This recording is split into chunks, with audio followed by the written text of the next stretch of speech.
We've seen our local MP go against the platform she stood on in the last election. She and her friends told us that they were against tuition fees. And students voted in their thousands on that basis. This week, those students and all the rest of us were betrayed. Absolutely betrayed. And they wonder why we're angry. You might have heard that Lynn Featherstone was comforted through the eye lobbies on Thursday night by Nick Clegg. Well, I'd like her to come and speak to the young people I represent in Haringey and across London and comfort them. 3,600 young people that I represent in Haringey will see their EMA taken away. It's the reduction in housing benefit that she supported too. It's the scrapping of the building schools for the future scheme that she supported too. Lynn Featherstone has sold herself out. She's a full-on Tory, and it's about time that we tell her we're not going to settle for it. Shame on you! Shame on you for turning blue! Lynn Featherstone has done on tuition fees is an absolute disgrace. I hope you rot in hell for your lies.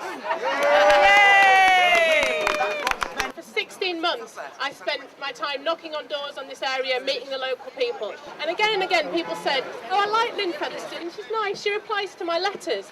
And on at one level, she was a good constituency MP. But this week, she has committed political suicide. Yeah! In this age of the internet, all you have to do is go and click onto it, put your email address and your name, and that petition is growing. It's only been up 36 hours. Haringey Council housing tenant has received notification to raise our council rents by 6.6%.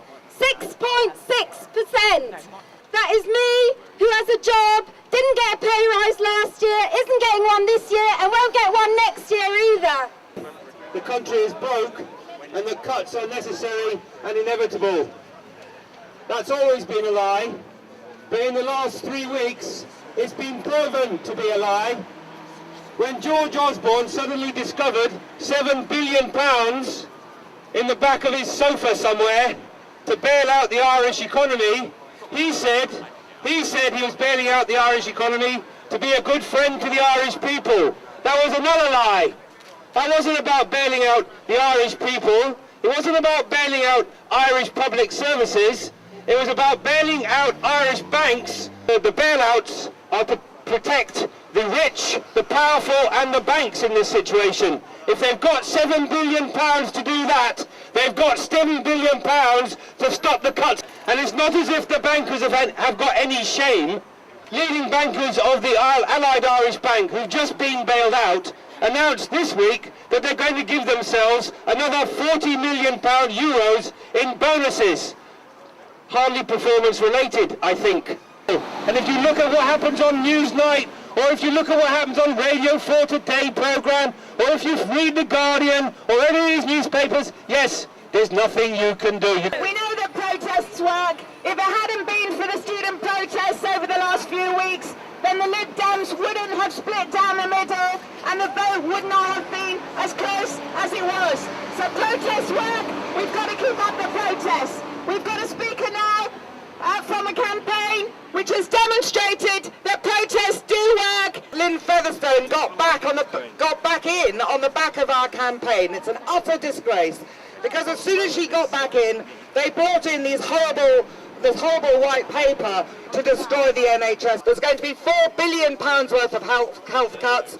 They've already got what they call low priority treatments, where you can't actually get operations in 40 different categories. Let's be aware that the NHS is about to be destroyed. Do you know that the war in Iraq and Afghanistan is the equivalent of 180 new national health hospitals per year?